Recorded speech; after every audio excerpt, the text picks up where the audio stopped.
ہمارے ذہنوں میں جو معیارات بیٹھے ہوئے ہیں وہ کیا ہے؟ کامیابی پیسے سے ہے، کامیابی جائیداد سے ہے، کامیابی کاروبار سے ہے، کامیابی شہرت سے ہے، کامیابی اقتدار سے ہے. یہ معیارات ہیں. جو جتنا دولت مند اتنا کامیاب، جو جتنا مشہور اتنا کامیاب، جو جتنا پاپولر اتنا کامیاب، جو حکومت پر پہنچ گیا کامیاب، جس نے بڑا کاروبار جما لیا کامیاب، جس نے بہت جائیداد بنا لی کامیاب. یہی ہے اصل میں ساری بس کی گانٹھ.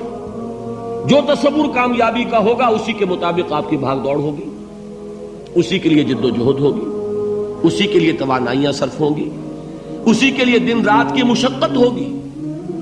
یہ ہے اصل شے جس کی یہاں نفی ہو رہی ہے. کامیابی دولت سے نہیں، کامیابی شہرت سے نہیں، کامیابی اقتدار اور طاقت اور حکومت سے نہیں، بلکہ کامیابی ہے ایمان سے، عمل صالح سے، تواصی بالحق سے، تواصی بالصبر سے.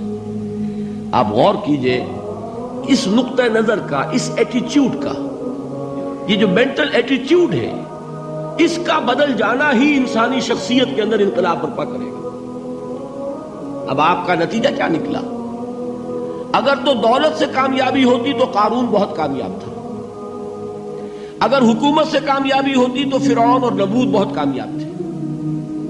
کامیابی ان سے نہیں ہے. کامیابی انسان دولت میں قارون کی دولت تک پہنچ جائے اور دنیا میں دبدبہ اور اقتدار اور سلطنت اور حکومت کے اعتبار سے وہ نمرود اور فرعون کا مقام حاصل کر لے، وہ ناکام ہے، خائب ہے، خاسر ہے، برباد ہے.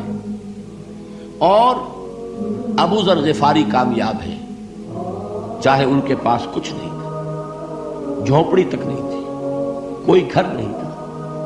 حضور نے فرمایا ہے اللہ کے کچھ بندے ایسے ہوتے ہیں جو کسی محفل میں جانا چاہیں تو انہیں اجازت نہ ملے، جو کہیں اگر رشتہ کرنا چاہے کوئی ان سے رشتہ کرنے کو تیار نہ، کہیں کوئی سفارش کرنا چاہے تو ان کی کوئی بات ہی نہ سنے. لیکن اللہ کے ہاں ان کا وہ مقام ہے کہ اگر بھولے سے بھی کسی بات پر قسم کھا بیٹھتے ہیں تو اللہ ان کی قسم کی لاج رکھتا ہے. یہ ہے فرق. یہ جان لیجیے اچھی طرح. اس بات کا مان لینا آسان، اس پر سبحان اللہ کہنا آسان، لیکن اس کے مطابق آپ کے اپنے ذہن کا بدل جانا بہت مشکل. اس لیے کہ ہم متاثر ہوتے ہیں اپنے ماحول سے. وہ بڑا محل ہے، دیکھ کر ایک دفعہ جھرجھری آتی ہے،